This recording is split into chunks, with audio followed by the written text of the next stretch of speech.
नमस्कार दोस्तों, स्वागत है आप सभी का एक बार फिर से आपके अपने YouTube चैनल स्टडी टूल्स में। तो जैसा कि हम लोग 5वां चैप्टर पढ़ रहे हैं और आज के इस वीडियो लेक्चर में हम लोग केंद्रक के आगे जो कि केंद्रक के अंदर जो द्रव्य पाया जाता है उसके बारे में चर्चा करेंगे। ठीक है, जिसको कि हम कोशिका द्रव्य के नाम से जानते हैं।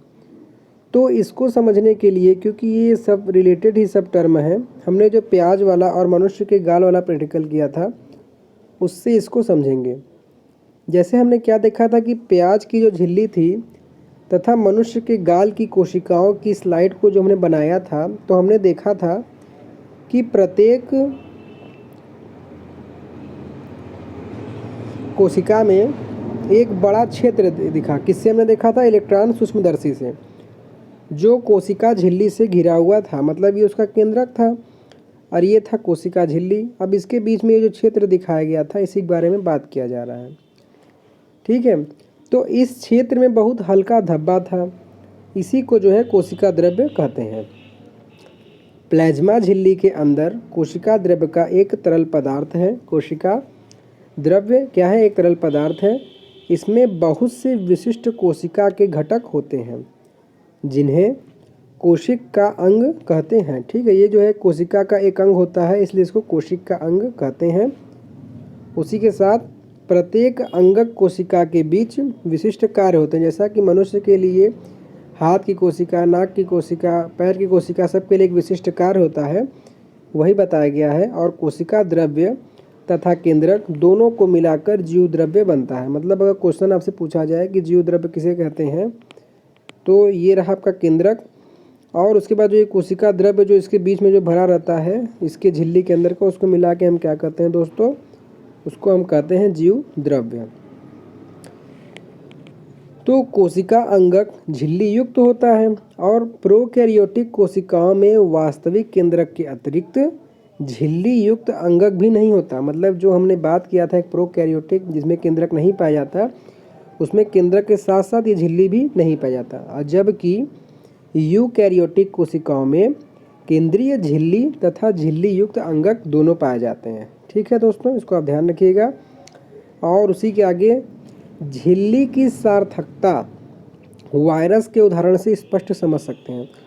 तो वायरस के बारे में आप जैसे समझिए, प्रेजेंट टाइम में जो आप समय देख रहे हैं इसमें कोरोना काल चल रहा था, अभी भी कुछ कमी है, चल ही रहा था।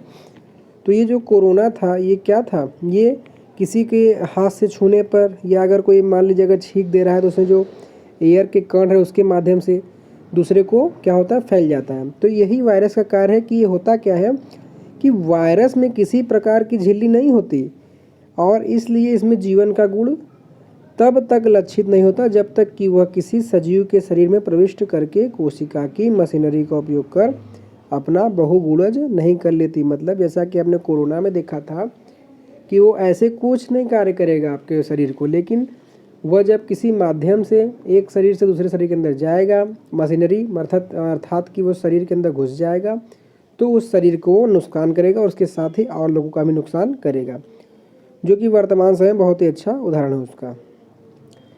ठीक है दोस्तों, तो ये हमने देखा किसके बारे में? ये हमने देखा कोशिका, क्या था ये? कोशिका द्रव्य के बारे में। अब हम देखते हैं कि कोशिका अंगक क्या होता है। तो देखिए होता क्या है, ठीक है, कि प्रत्येक कोशिका के चारों ओर अपनी झिल्ली होती है जिससे कि उसमें स्थित पदार्थ बाह्य पर्यावरण से अलग रहे। जैसा कि आप देख सकते हैं कि इसमें केंद्रक, फिर कोशिका द्रव्य, फिर कोशिका झिल्ली या फिर प्लाज्मा झिल्ली होती है जिससे कि वो पर्यावरण से अलग रहे।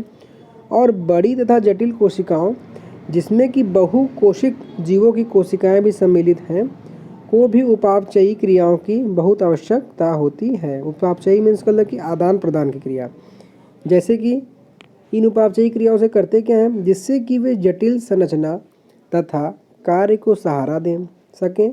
और इन विभिन्न प्रकार की उपापचयी क्रियाओं को अलग अलग रखने के लिए ये कोशिकाएं झिल्ली युक्त छोटे छोटी संरचनाओं, इन्हीं संरचनाओं को हम क्या कहते हैं दोस्तों? अंगक कहते हैं, का उपयोग करते हैं। मतलब कि ये जटिल क्रियाओं को कार्य करने के लिए, आदान प्रदान की क्रियाओं को करने के लिए, जिन्हें कि हम उपापचयी क्रिया के नाम से जानते हैं, इन संरचनाओं अर्थात कि अंगकों का प्रयोग करते हैं।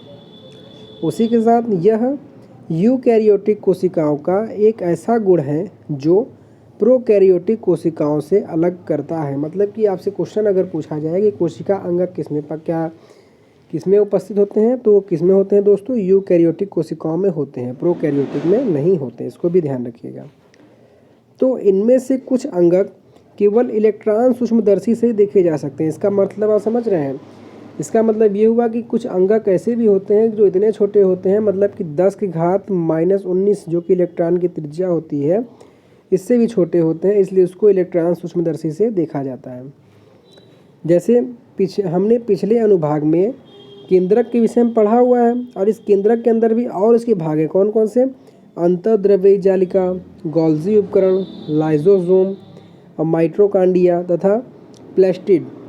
ये कोशिका के अंग यही हैं, जो 5 आपने देखा, इन्हीं को जो कोशिकांग कहते हैं। और ये इसके बहुत ही महत्वपूर्ण उदाहरण हैं जिन पर हम विचार करेंगे। ये इसलिए महत्वपूर्ण है क्योंकि ये कोशिकाओं के बहुत निर्णायक कार्य करते हैं। ठीक है, मतलब कि ये एक तरीके से समझ लीजिए शरीर की जो चलाने के लिए, शरीर भी हमारा एक तरीके का मशीन ही है, उसको चलाने के लिए विशिष्ट कार्य इन्हीं कोशिकांगों के माध्यम से, जो कि केंद्रक में होते हैं, होता है। तो इसीलिए बहुत ही महत्वपूर्ण है। जिसमें से कि आप देख सकते हैं कि अंतर्द्रव्यी जालिका जो कि पहला टॉपिक है, इसके बारे में हम नेक्स्ट लेक्चर में बात करेंगे। तब तक इसको आप रिवाइज करिएगा।